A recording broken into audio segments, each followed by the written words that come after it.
morning and welcome to the inaugural meeting of the joint seminar between the Master of Engineering Leadership Integrated Water Management Program and the Civil Engineering Hydrotechnical Engineering Program. Today's speaker joins us from the University of Western Ontario. He is a long admired professor emeritus in the Department of Civil and Environmental Engineering there, and was the inaugural director of the engineering works in the Institute for Catastrophic Loss Reduction, where he has been that director for some years. He recently became the only civil engineer this year to be honored as a fellow of the Royal Society of Canada, and is also a fellow of the Canadian Society of Engineering for many years now. He has agreed to speak today because he believes that, well, he'll say for himself, but I'll say in our conversation that we are all leaders in our field. And he was very eager to speak with you today about his current work. So without further ado, I introduce Dr. Slobodan Simonovic. Thank you very much, Barb, for a kind introduction. Let me share my screen with you. I am very much honored and pleased to be today with you, share some of experience obtained through the work of my research team that deals with a kind of risk and resilience. The presentation is kind of prepared in the context of the climate change, but the kind of main focus will be on pointing out the importance of this transition between the risk and resilience. I usually like to start with the messages, with kind of conclusions of my presentation, and this is what I will be very happy if you can take from this. Climate change, we can probably generalize and say the global change is going to affect the water-related risk. It's going to kind of increase the water-related risk. It is going to increase the load on the current water management infrastructure. That kind of brings the recognition of the need to develop some adaptation strategies and focus on these changing conditions in order to be better prepared, reduce the risk, and increase the resilience. Resilience is being introduced to many different disciplines, and nowadays it's a very popular kind of term. I would like to kind of point out this link between the adaptation to global change and sustainable development, where the resilience is kind of becoming a new development paradigm, and reinforcing resilience is, part of that development process. I'm definitely biased by my systems education and training and long time work in this area, research as well as the practical work in this area. And I believe that systems approach can help us in quantifying resilience in order to capture temporal and spatial dynamics of water resources management, in order to help us better understand the main factors that are contributing to resilience, and also provide the kind of systematic assessment of different adaptation options that can be used to increase resilience. Another important message of this presentation is related to the fact that we have to understand the local context of vulnerability and exposure. It is really fundamental for the increase of the resilience. To mitigate different damages, resilience to climate change caused impacts should be directly incorporated into planning, design, and various operational policies.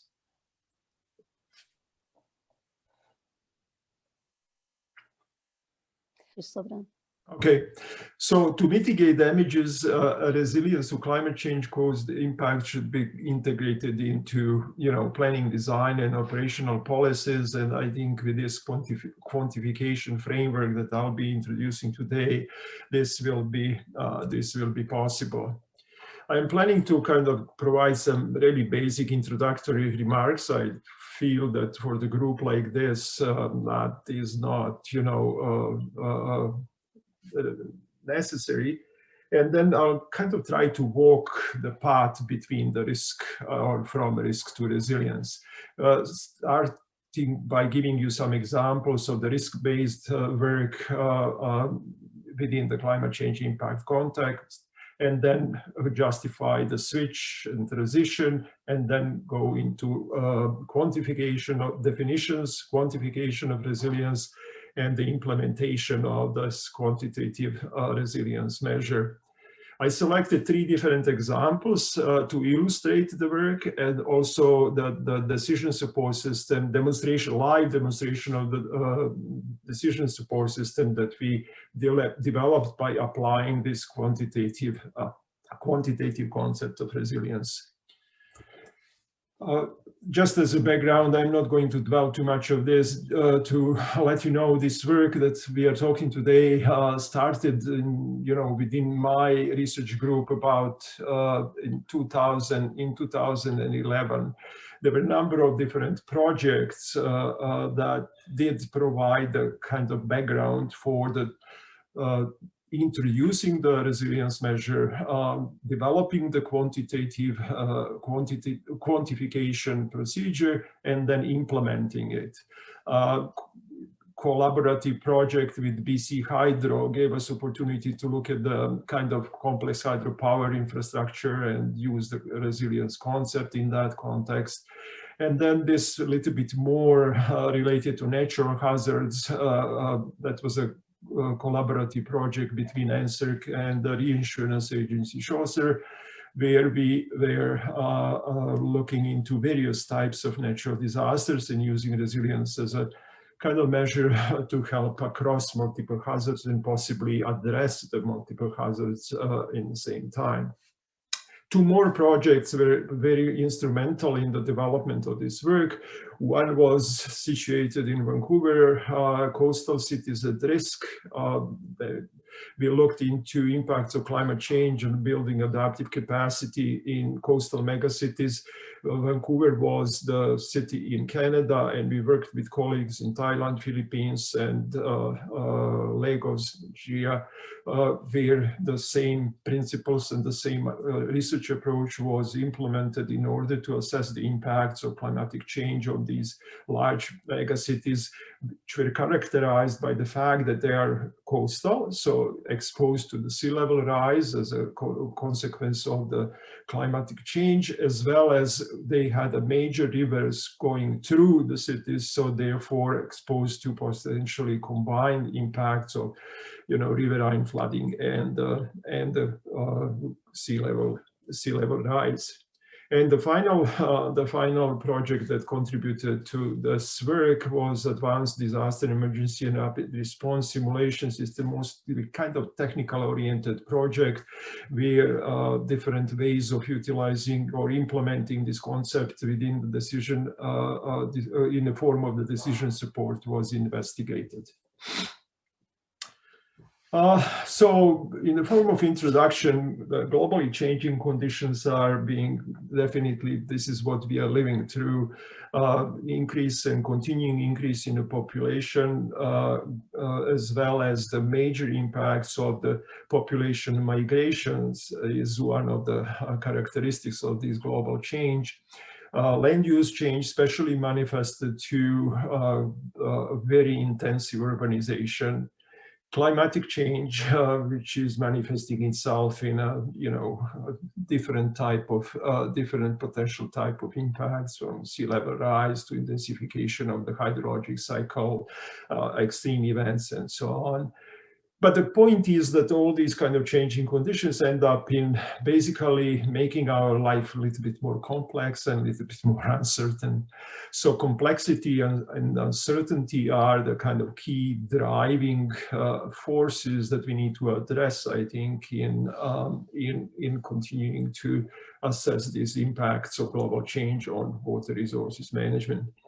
I would like to point out that the kind of key manifestation or the impacts are, we are very much familiar, and we all work in the domain of the infrastructure, hard infrastructure systems, water supplies, water storage, energy, transport, communications, and so on.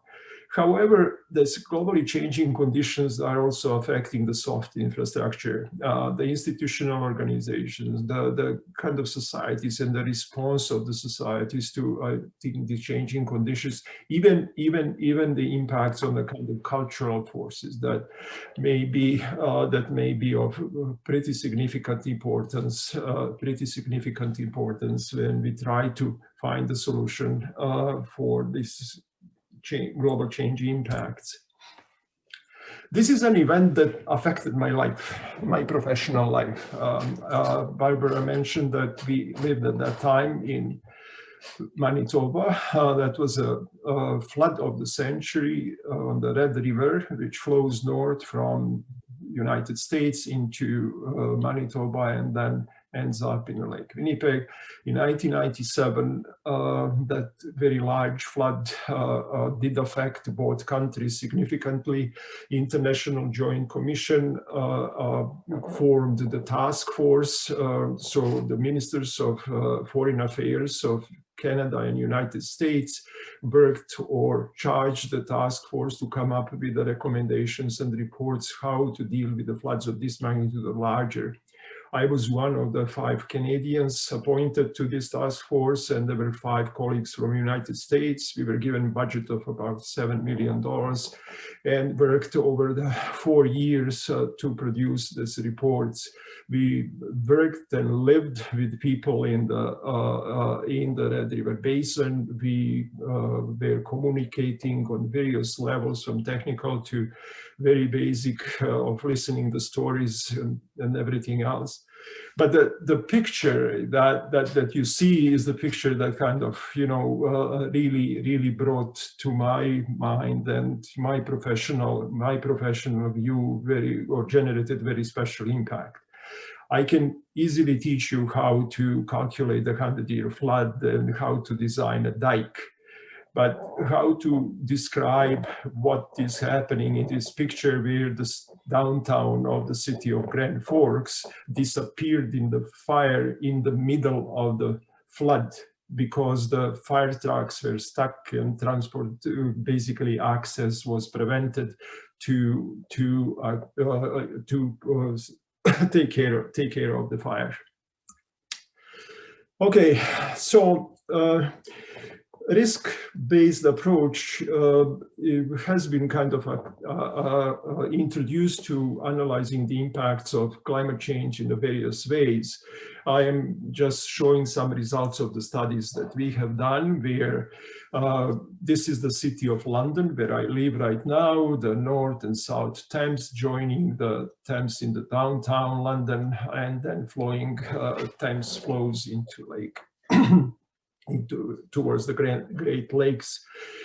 Therefore, the city is obviously exposed to potential flooding. And in this particular study, we were looking into risk to the municipality or municipal infrastructure for various options or various scenarios of climatic change. What you see on the picture is the representation in different shades of red of the level of risk due to the flooding for particular climate change scenario. And this scenario each of the scenarios we looked with a range of potential kind of outcomes from lower bound of impact to upper bound. And we were able to kind of utilizing the risk as a measure to kind of nicely illustrate where are the areas of concern, what is the difference between the various climate change scenarios, even do the comparison of the upper and lower bound and find the difference for a 100-year flood under the climate change, or 250-year flood under the climate change, or the finding difference, you know, for the upper bound 100 and 250, using 100 and 250 as the kind of key criteria for flood management in Ontario. Conservation authorities are mostly utilizing these two criteria system, where within the 100-year floodplain, no development is allowed, and within 250, the development with the special permissions of the Conservation Authority is allowed. Anyhow, the idea is in the concept of kind of following this risk-based approach is to look at the hazard and look at the consequences, find a way how to kind of combine them into a representation of the risk, and combine the probabilities of the events with these negative consequences. This is a very general representation of risk, and that's what basically gave us the colors that are put on this particular map. This work was done for the City of London. We had a number of public presentations to involve the people from the city, and the work was very well accepted because somehow the maps and the colors were communicating the message, communicating the idea, and people were started immediately looking, okay, oh, so where I'm located, where is my house, you know, what is the potential risk that I may be facing if the climate is going to result in this type of change. Not only that, we were able, as you can see on the right-hand side, to kind of click on a particularly high risk level and identify what is contributing to that particular risk at the place.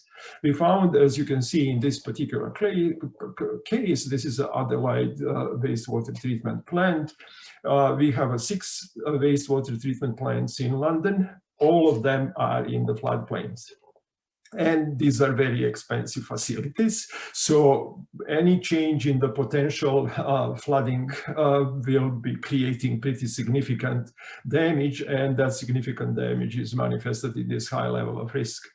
This is another interesting example, you know, Oxford Street, that's the railway that goes through the city. There is a culvert, you know, through the, under the railway, and under these changing kind of conditions, climate conditions, the capacity of that structure was insufficient, possibly flooding a very considerable portion of the residential area.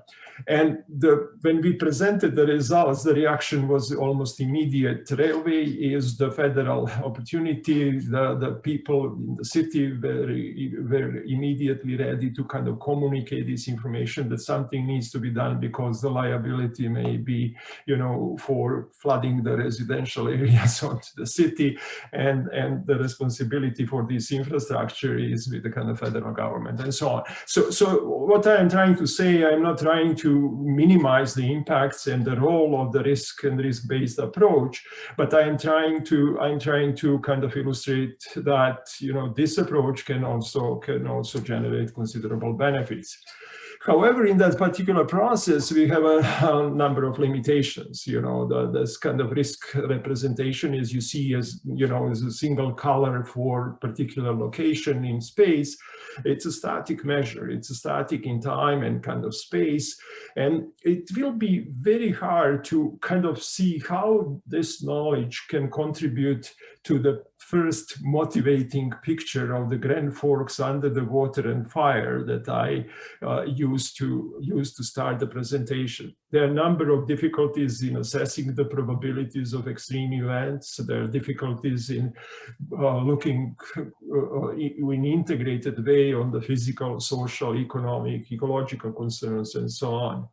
So that's what motivated me to move the thinking towards something different. And that something different was the resilience framework.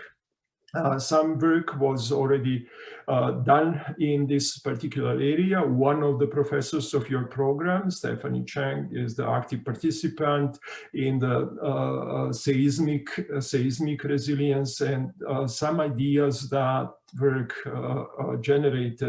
motivated my way of thinking. Resilience was kind of introduced as a dynamic measure in time and space, and not only that provides for assessment of direct and indirect losses, but provides that much broader framework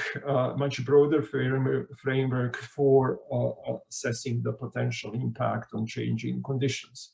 So instead of the single color in that map, what I am talking about is replacement of that single color or single shade of red with this curve, that basically captures the whole dynamic process of the change to the system that's being introduced through a disturbance. Consider that this is the flood, and let's say that we are measuring the performance of the impact of the flood on the community through the number of kilometers of roads under the water. Okay, so with that disturbance, we will see that, you know, the number of kilometers or the roads, kilometers of accessible roads will be majorly being reduced, up to the point where the kind of flood or extent of the flood will slowly start to kind of reduce, and the number of roads or kilometers will be recovering. So we have now something that kind of captures the whole process of the impact of the disturbance on the system. And in that particular picture, we can find much more information than that single number that risk is providing. We can find out how fast we will be losing the performance, how fast the roads will be inundated. We can find what will be that minimum level of or number of roads that will remain available under these flooding conditions. Looking at the slope of this recovery, we can find out how fast we can, come back, and look at the time that system took from the disturbance to coming back as, another measure, another information that can help in the decision-making process. So utilizing, this is a so-called the performance curve, system performance curve. Utilizing the system performance curve and the information from that system performance curve, we can do a number of things. We can implement the measures that will be kind of affecting this slope. This slope is usually known in the terminology of resilience as a measure of redundancy. We can introduce the measure that will increase this minimum level, which is known as a measure of robustness. Or we can mobilize various resources in different ways to affect the slope of that recovery curve.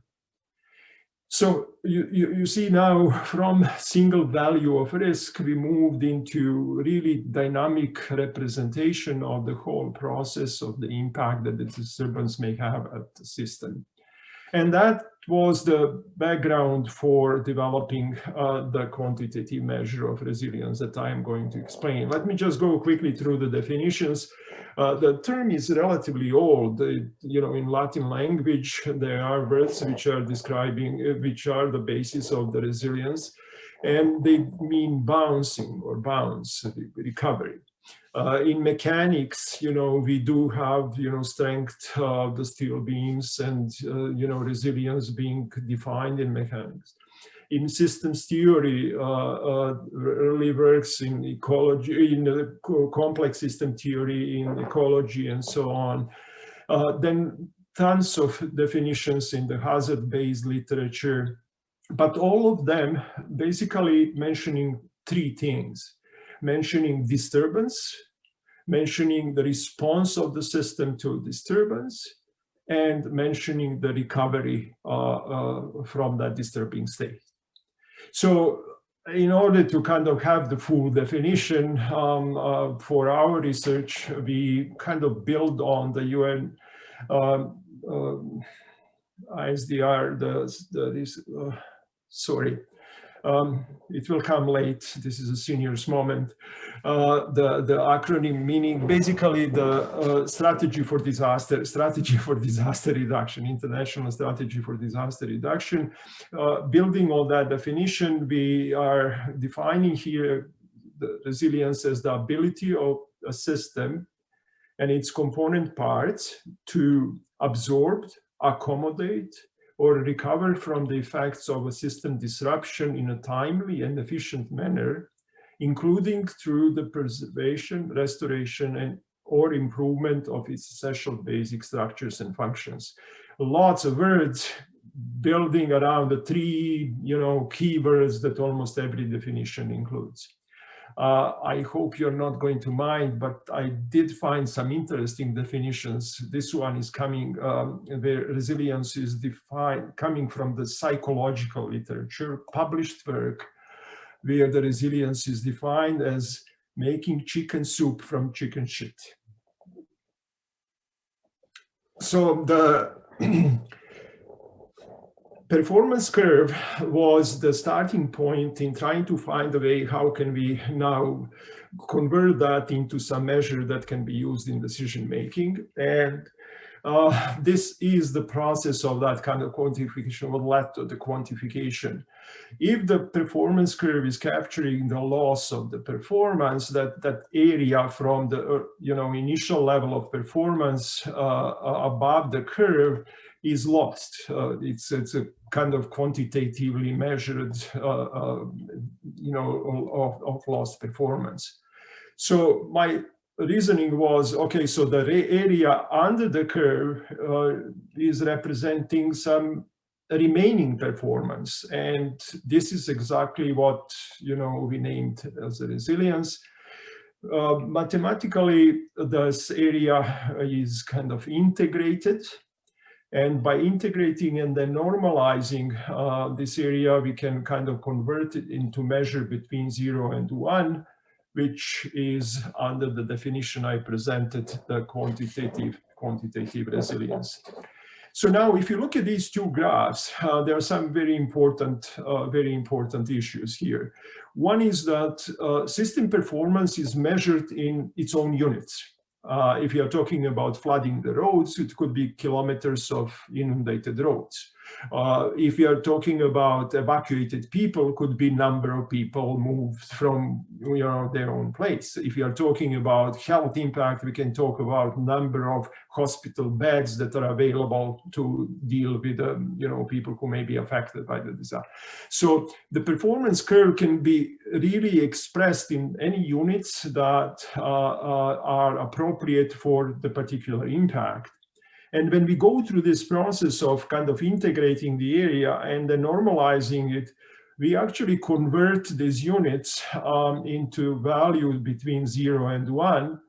And through that process, we allow ways of integrating now social impacts, health impacts, physical impacts, whatever impact we include into the analysis, into this common measure. So system performance and system adaptive capacity are determining the shape of this particular curve. And the transformation of the system performance through this process into resilience is giving us finally that measure that can be used as a quantitative measure. Okay, so this is basically the same math. I would just like to bring your attention to this point. This is the way where we normalize and come back to the resilience as a resilience of different kind of natures or impacts. We can combine them then into a single resilience. We use the product kind of way of multiplying the measures in order to kind of take into consideration the potential impact that may be due to the scale of the impact. But there are opportunities here, I think, for the research to investigate different ways of kind of combining now this into the total system resilience. Tell you a little bit about the implementation. We opted through kind of a combined approach where the temporal analysis or development of that curve that you have seen on previous slides is being done through basically implementing system model simulation. We use the system dynamics. It's a kind of a relatively effective and easy approach to do, but any type of simulation can be kind of used. This is illustrating the kind of forces or the basic feedbacks that are driving this relationship between the impacts and adaptive capacity, system adaptive capacity, and determining the resilience. Now, when you have this temporal representation, in order to deal, because most of our water resources problems are spatial in nature, we integrated the simulation into the geographic information system as basically a tool to now process the information in space. So if you look at one particular location or cell in space, this simulation will give you the kind of curve, the resilience curve for that location. When we connect all the locations, you actually get the dynamic map that shows at each location the value of resilience in particular moment of time.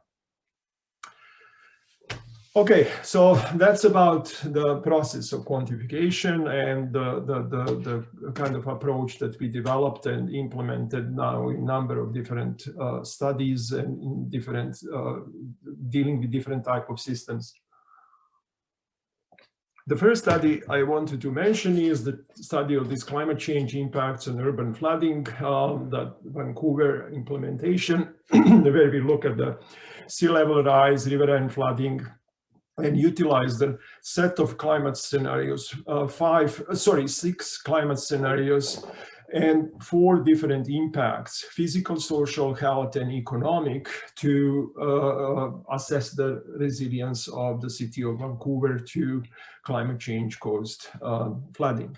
This particular approach is developed in a generic form, and since I mentioned that this particular study was implemented in 4 different countries, in all 4 different countries, we utilize the same approach, but different measures were considered for adapting or responding to the changing climate conditions. I'll just show you quickly the results, walk you through the results for Vancouver. This is the picture of space. Physical impact is basically the area being inundated. These different colors are, this is the resilience graph that shows in different colors these different 7 scenarios that we considered. Similar thing is developed for the health resilience, where you see the hospitals located at different locations, and we utilized as a health measure that was a very integrated index of basically accessibility and availability of the health services. We had a much more ambitious plans, but most of the health data is highly protected, and therefore we were not able to kind of get. Somebody may ask, why are we having a resilience higher than 1 here? One of the option considered was basically building the temporary hospital to increase the number of, or to increase the services to protect, that pushed basically resilience to much higher level. Social resilience was measured by the need for evacuation, and these different colors are showing, the kind of spatial impact, and again, the different colors showing the different resilience or in time. Economic resilience, the 4th one, was not spatially distributed. The whole city of Vancouver was considered as a single unit, and therefore we have only temporal change. And that was a pretty serious kind of issue and work. How are the economic activities that maybe affected by the impact of climate change caused flooding, affecting not only city, but propagating to other areas outside. And that was not included in this, measure of resilience, like, let's say, port of Vancouver not, functioning to the, full capacity, or the railway connections between the port and other provinces, being affected, and so on. So that's another issue, of determining the boundaries of the system that you would like to kind of analyze the impact on. This is the final kind of resilience, where all those different 4 measures are kind of combined for different scenarios. We had a number of presentations and communications with different groups in Vancouver, and I can tell you one of the comments was that most of the people were expecting that the Vancouver is much less resilient. And basically our work was showing pretty high level of resilience, obviously based on and limited by these 4 different impacts that we were assessing. Since I don't, on the previous graphs, you've seen the maps in a kind of fixed or static form. I wanted to show you what I meant by kind of showing this or assessing the resilience in spatial as well as temporal using the spatial and temporal dynamics. Very simple example. This is the Fraser River. The flood is kind of coming, inundating the communities. There are 2 hospitals, and therefore, by being inundated, the number of routes and access to these 2 hospitals may be reduced for the people living in these areas. And that's basically what we measured here as resilience. So you can see in time, the upper curve is showing the kind of calculated resilience, and these different colors or the map. This dynamic map is showing at each point in this area, what is the level. So the question I got from the people, so they would say, okay, so what should we do with this? And the idea was that you can kind of find out in each moment, what are the areas that are losing most. Obviously, the closest to the river, you are having a lower resilience. The closer to the hospitals, you are in a better shape. But now you can test this or run the system for, let's say, various measures, maybe increasing the dike or doing some other ways of implementing the measures to kind of increase the resilience. And then you can kind of re-simulate with these new measures and compare and find out the difference. I think this is enough for the first example, just to give you the feeling. The second example was, very much created example, where I wanted to see how we can now look at the systems which are represented in a little bit different form from what was done in the previous or in a general development of this quantification measure and implementation in Vancouver. In this case, we were looking at the urban infrastructure in a network form. So the idea was that we have multiple layers that are picking up, let's say, the streets, the water supply network, the energy supply, information supply. And the system within each of the layers is represented as a network of nodes and edges, where the connections are, intra and inter connections between the nodes within the layer, and the connections between the nodes between different layers.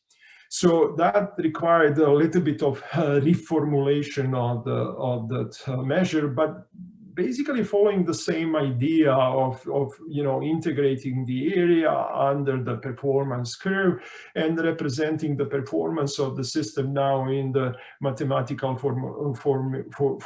formulation of the network, where obviously, if the node that connects particular edges is taken from the operation, it affects, that part of the system. If the edge between 2 nodes is affected, it affects the nodes. And so that was translated in a mathematical form in a little bit different representation of the system. But the whole idea was to find out the loss of performance and the remaining performance of the system, of this network system. We tested this on a very artificial small network of 4 layers and 4 cells with the 16 street nodes and street segments, and a number of different ways of kind of responding to the failure of the system.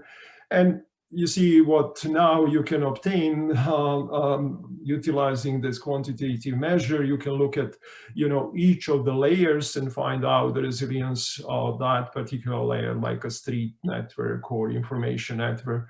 And you can easily kind of combine now these into a single representation of the resilience of the overall network. The final example I selected is expansion of this idea to multiple hazards. So what we did, we started with a general kind of concept, quantify that concept as a loss of performance, and integrated that, modify that for the network systems. And here we now added potential of the multiple hazards occurring one after each other, or occurring maybe during the process of recovery from the previous, or maybe occurring in the same time, as well as occurring at the same location, partially overlapping location, within location, or completely separate. So now we had a much more complex time-space problem to kind of deal with in basically simulating the performance of the system and finding out the impact, and then implementing the same quantification scheme. This was tested, I'm not going to go into details, it was tested on the Toronto. What you see is the Toronto power supply, where we looked into electric power supply, gas, and oil. And we subjected Toronto to 2 combined disasters, which is something similar to what is now used as a standard of the Hurricane Andrew, where basically the Toronto is subjected to the wind of various velocities. Different shades of orange are showing the intensity of the wind. And as a consequence of the wind and the precipitation after flooding of different regions, these blue blobs are showing the parts of the areas that may be flooded and affecting the network. We measured the impact through the available services to the population. The population density was obtained, as shown is this other graph, and again then implemented the calculation as of the resilience, as I did illustrate earlier. We consider here 4 different response actions, and you can see the electric transmission, gas or oil, and how different response strategies were affecting the resilience. So something that may be helping people when they need to make a decision what option to follow. Okay, so that's, I think, the illustration of this concept. And I would like to end by showing you some of the ideas how I see this potentially being incorporated, implemented in the form of the real decision support system. So kind of putting all these things together, we follow the traditional route of integrating the user interface, all mathematical tools that are necessary, and the data is necessary into a single tool that can perform and utilize this measure as a decision-making criteria. There are 2 versions available. Both are public, and you can easily access them. You're following these two web URLs. Okay, let me try. I would like to demonstrate the first one and I'll talk. The second one is a little bit more complex to demonstrate. So I'll illustrate the first one so you can see, and then we can quickly come back to the presentation and I'll show you some of the screens from the second one. Okay, if I succeed now.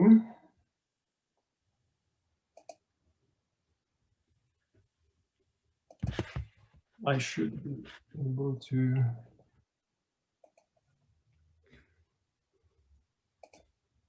Okay. This is the, okay, I'm sorry, I'm not at the initial screen.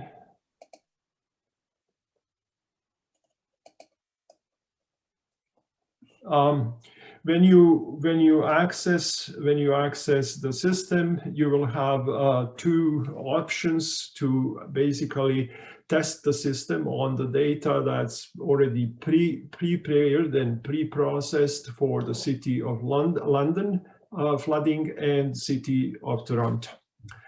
The system this is the type of interface that we created with the kind of various options, and I can't go through all of them. And the main navigation options also provided on the left-hand side. They are descriptions of what the tool is all about. There is information about available data and the sources of available data.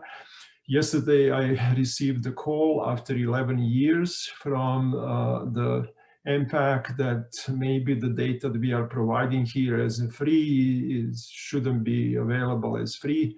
And the data were provided to us by the City of London, but MPAC would like me to remove the data for the download.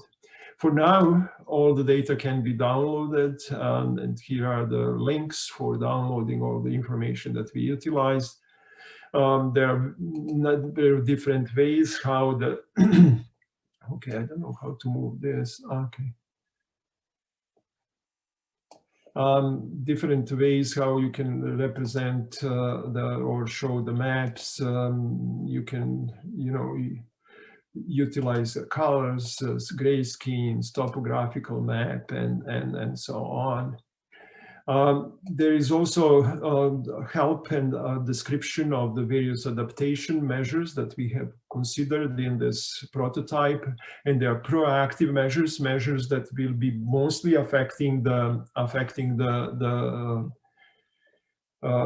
loss of performance, and then reactive measures, which are kind of post disaster measures that can be used to recover the system. The description is provided to help the user when they start. So we have also a description of the system performance kind of measures, and for this particular case we selected 4 different measures. There is also a paper published on this which provides the more details on, so like roads being inundated, number of people that may need to be evacuated, protection of the infrastructure in the total number of buildings, critical facilities and engineering infrastructure protected, and economic damages in the monetary units. So these are the 4 kind of performance measures. You remember the performance curve that the system calculates.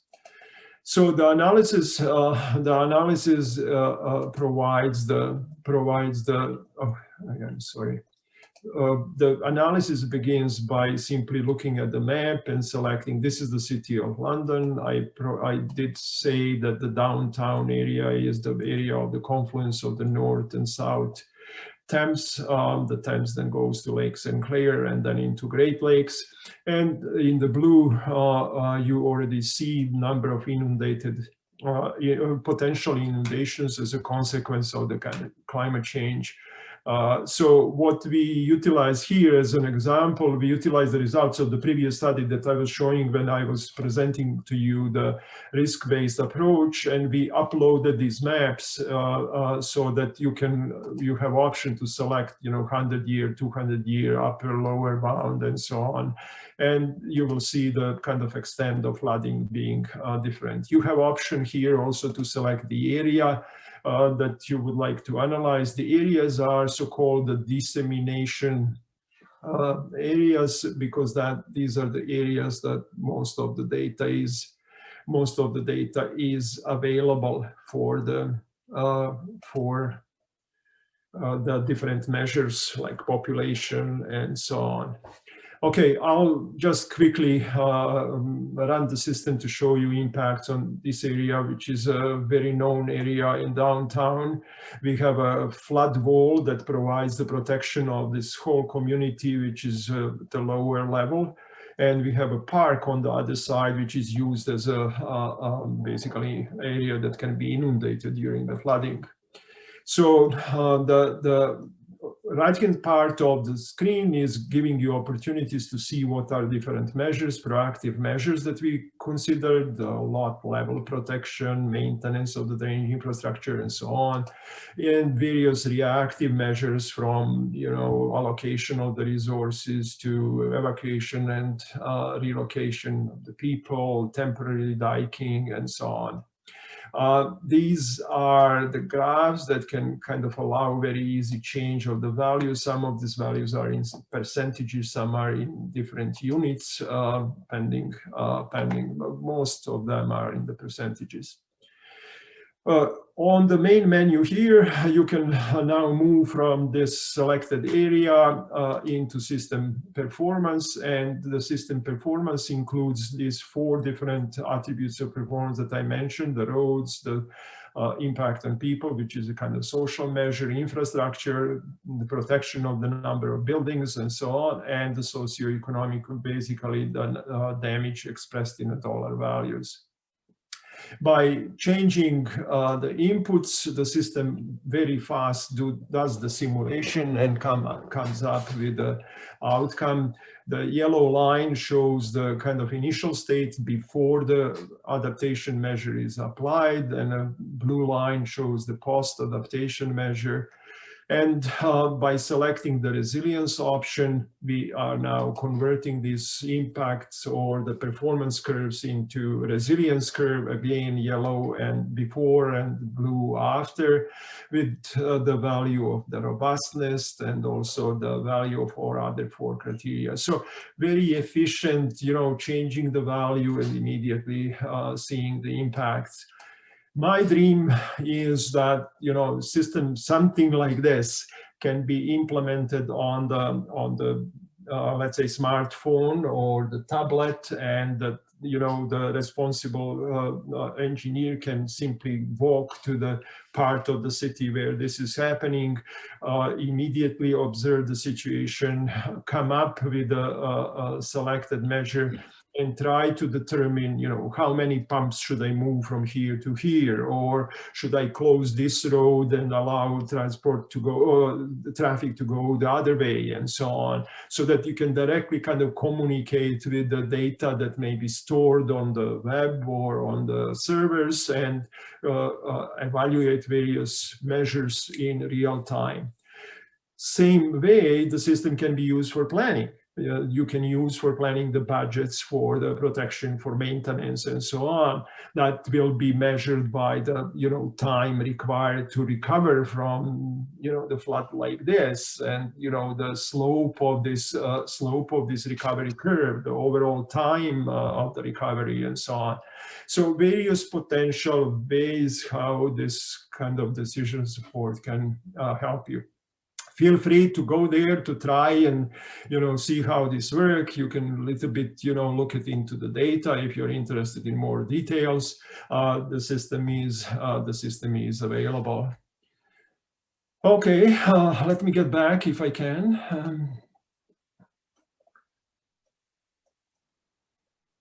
So I'm not very. This is the first time I was using the demonstration in real time. So switching from slides to just to tell you what we have done in the second version of this. We kind of work with the city of Toronto. And we developed a tool that is the same name, except that's the letter T, which is pointing out to the Toronto. And in this system, we went into a little bit more of a generic form of the system. So first, you have option to create your problem domain or select your problem domain from the spatial data that may be and other data that may be available. There are two formats: the data in the form of networks like roads, railways, water supply pipes, and so on, and also data in the form of layers, which may be like buildings, critical infrastructure, police stations, and so on. The system allows this kind of development and provides a very rich database from the public domain, database that can help you develop the system that you would like, or area that you would like to kind of analyze. The second option in this generic form, it was a way of, these are the kind of, subscreens for developing or selecting the area, where for each network, you can assign the name, you can kind of identify the type, you can edit, remove. For each layer, you can identify what the layer is picking up and representing. You can change colors. So you have a really flexible environment that you can create and select the area. In the second stage, we did provide here also opportunity to divide, to come up with the hazard scenarios. The system is developed for the two hazards for now, but very easily that can be open and expanded, where the kind of hazard, the system is developed for multiple hazards. The 5 examples that are stored together with the system for you to possibly play with includes 2 hazards: flooding and hurricane or the wind. In this kind of communication, you provide the description of the, you can provide the description of the hazard. You can provide and define the type of impact that that hazard may have, like a physical or functional. You can provide the data in the form of, let's say, the damage tables, or you can provide the equation, or you can provide the data in any other form. So we made really the input very, very flexible in order to illustrate that the whole idea can be implemented even beyond the water resources management domain. Like you can easily use it for terrorist attack. Locate the potential, location, identify the kind of area of impact, and then, go through this kind of analysis in order to see what will be the best response or the way how to deal with that. So the kind of next few steps are very much the same as what you have seen in the previous example, where the user is now from that input database creating these adaptation measures and list of the adaptation measures, units, minimum, maximum values. This is all entered in the previous tables, which are describing the kind of hazards and potential responses. And by now modifying the values, you can easily do the calculation and find out the resilience. So the system is available for free, public. You need to register. The only reason for registering is to just have some kind of information on the number of people that are interested, but no other information from you as a potential user is necessary. And the technical documentation or the help menu provide access to the technical documentation. Provide the 5 different examples that we have created and uploaded onto the web together with the system, so that you can kind of basically practice going through this through these different 5 examples. We tried with these 5 different examples to illustrate all the possible ways how the system can be kind of used, and then I think the system can be utilized for. Also, the software, it is developed in this particular way, but many people were asking me for access to the software in order to see how they can possibly modify it, or upon the request, ready to share that with anyone who may be interested. And that brings me back to the conclusions. So we were talking about practical links between adaptation to globally changing conditions and sustainable development. And in this presentation and the work that I've been doing since 2011, resilience is really reinforced as a new kind of development paradigm. We use the systems approach, especially the systems simulation, to kind of quantify resilience in order to capture temporal and spatial dynamics of the impacts, to better understand the factors that are contributing to resilience, to more systematically analyze the different ways and measures to adapt or increase the resilience. A local context was presented in almost all three examples that I did show, so it is not necessary to repeat that. The local context decides, what type of information you need, what type of exposure is there, what type of hazards you may be, exposed to. And to deal with the damages, resilience to kind of disasters should be integrated, in my opinion, into various planning, design, and operational policies. And I think the way how it is quantified allows that to be done. For those of you, lots of publications already came from the work that I presented. These are the papers. Some are in the public domain, as you can see, like open access journals, and some are not. If you have interest and if you have difficulty finding some of them, please just let me know, and I'll share the papers. Thank you very much for your attention, and do we have any time for Yeah, no, we do have some time for questions. I want to thank you, Slobodan, for a very comprehensive talk, and really for a lot of food for thought here. It looks like there's a comment and a question from Sudhir and Nazia. Do one of you want to start? That's in the chat. Do one of you want to start? And then,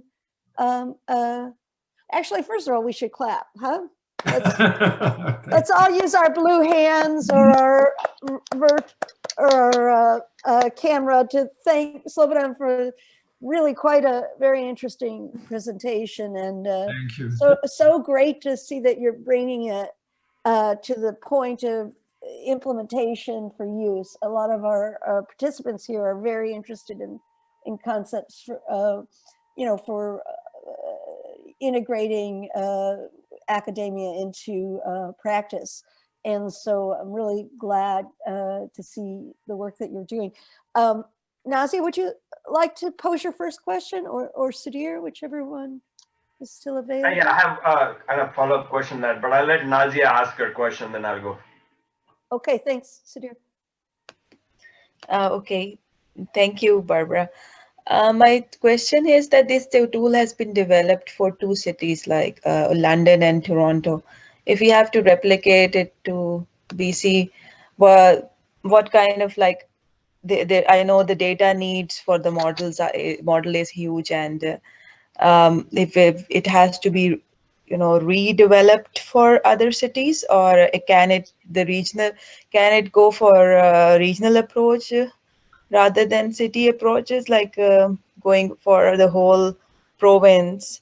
If we are studying the whole rivers if we consider one river and see the adaptation measures along the river water shed, then can it be changed according to and how difficult it is, and which procedures needs to be followed?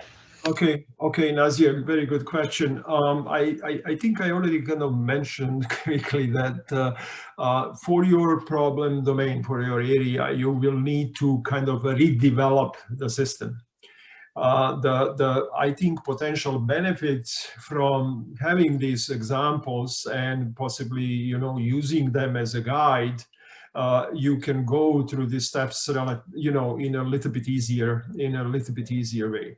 The modification will definitely need to focus on, what area. That means the data, maps, locations, and all the necessary information that is stored in a database about the area. And then if you're looking into, various hazards, you will need to provide this information about the hazards. But following the Toronto example that I presented, you have a relatively generic form.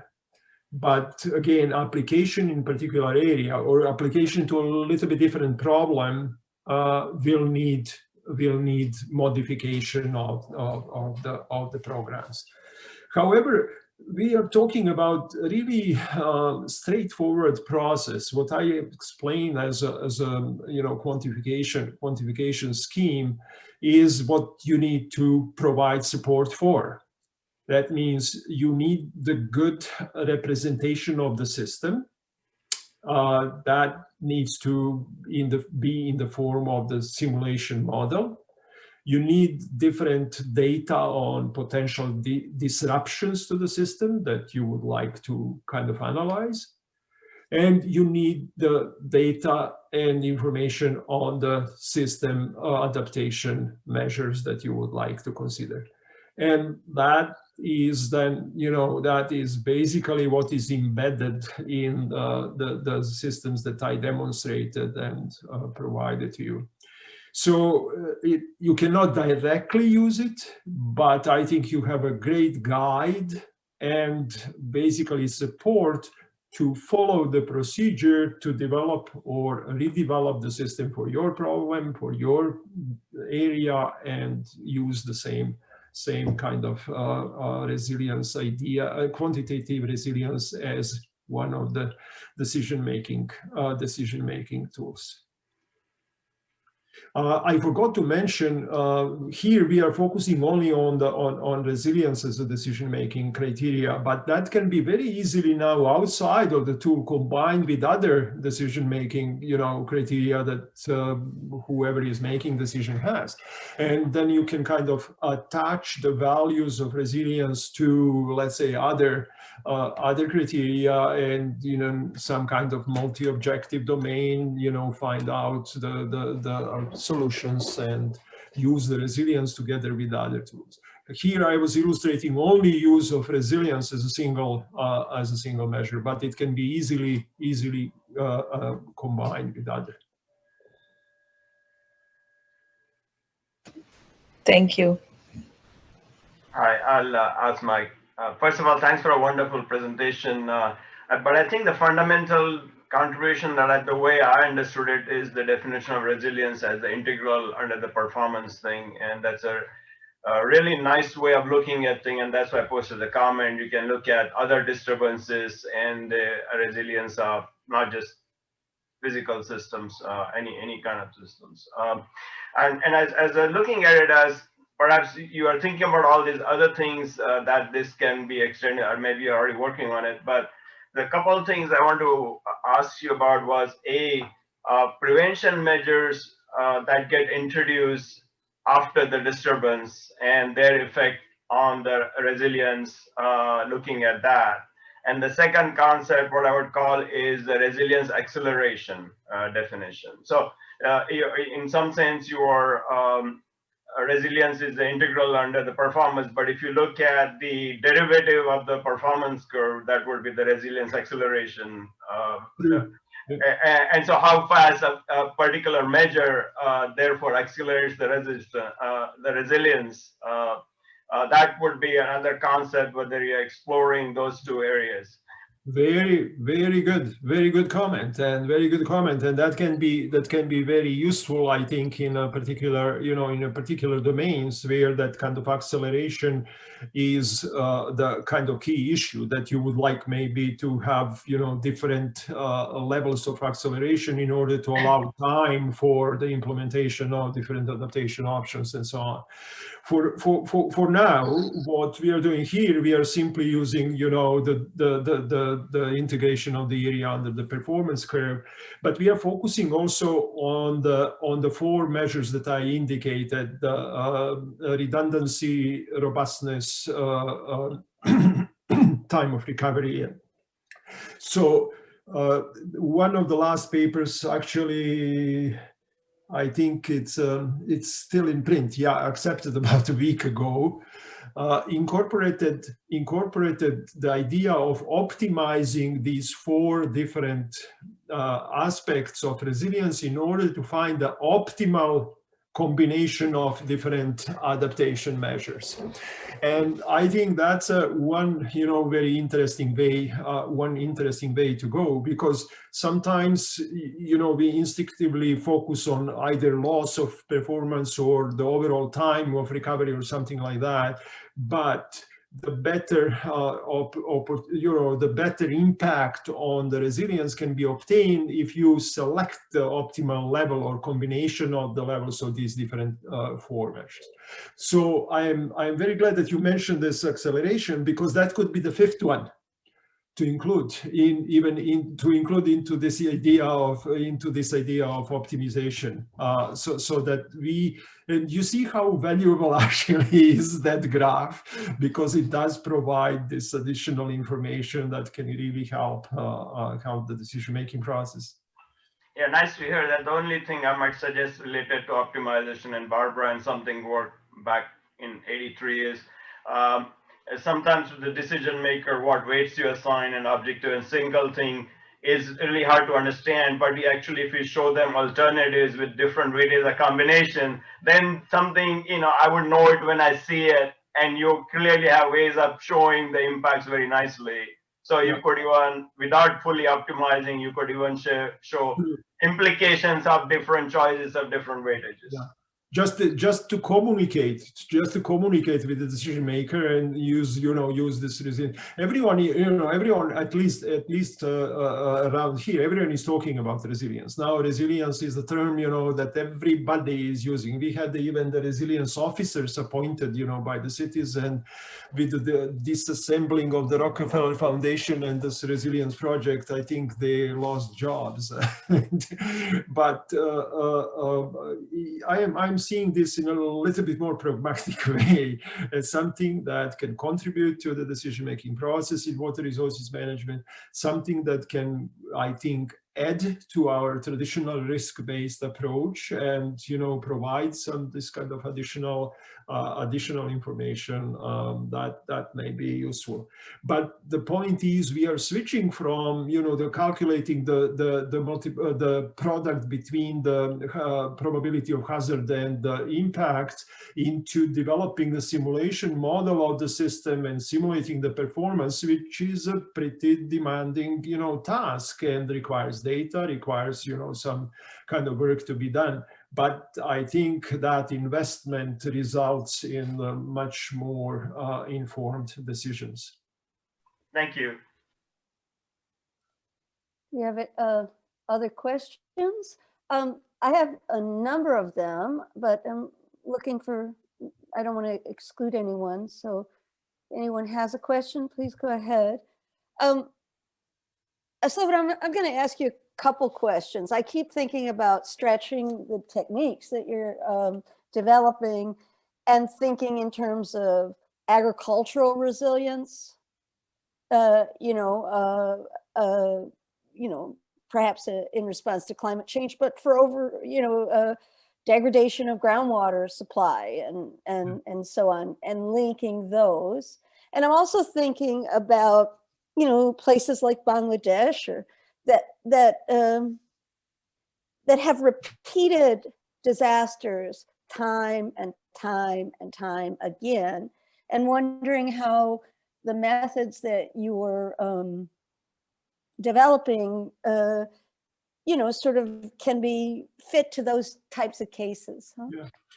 Okay, so the first question is relatively, that's very straightforward. I mean, this is just, expanding your domain and simply including all the possible impacts that you may have. So that means that your simulation model, which is kind of analyzing the response to disturbance, needs to include the impacts on agricultural production or impacts on this or that, the groundwater, and so on.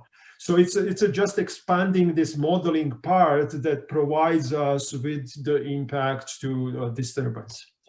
The second question is a little bit more complex, and I think we do have analytically developed procedure for these consequences of the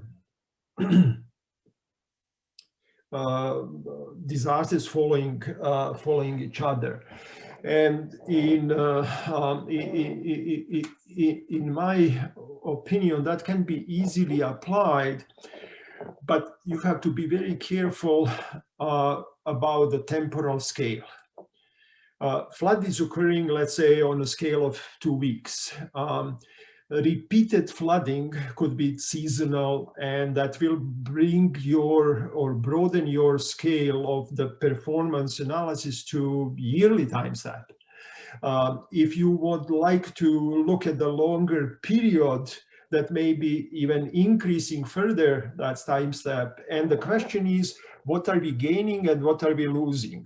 You may gain some insight into what is happening with the consequential repetition of the disturbance, but you may lose the kind of local change that's occurring within the particular, within the time frame of the particular disaster event. Or I am not sure, simply with extending the scale, you may lose something, but you may gain something. So it's a gain that the, but analytically, computationally, the concept remains the same. Yeah, no, I know. It's just that I'm thinking of my problem, right? And so, yeah, no, and scale is the issue with my problem as well, right? So. Yeah. And scale is an issue when you're bringing in different types of data, IoT versus, just regional information and so on. So that to me is I'm thinking of its application in my area, and so water quality, repeated failures, and so on. So. I think that's the devil is in the application, right? But there are trade-offs there, but and I think we also already have knowledge. I mean, you've been developing the models of the water quality, groundwater. So these type of simulation models are just becoming now the tool to help you come up with the performance that on which you can implement now this quantitative resilience as a just additional level of computation. Yeah. Excellent. I am really in a tight situation. I'm sorry. You got to get to a meeting. When we started the presentation, Tanya got the appointment, and okay, good. Some problem with the eye, and we need to be at the doctor's. Okay, it's really great. Anyway, thank you so very much. We should have a longer conversation though. And for everyone else, please feel free to send me the questions or any comments you may have. I can be easily accessible. Simonovic at uwo.ca. Okay, so thank you very much. Take care of your family, huh? Thank you. Bye. It's nice seeing you. Okay, thanks everyone for coming. I'll record or put this, as I understand it, Clement's he's gonna organize a storage of all videos, and he'll make an announcement to you about how to access those videos. Yeah, is that okay, Clement? Okay, yeah. Thanks so very much. Very good group. Thanks. Come again, you all. Stay tuned for future announcements. Okay. Thanks a lot, Barbara. Thanks for See you. organizing this. Thank you. See you Thanks so soon. much.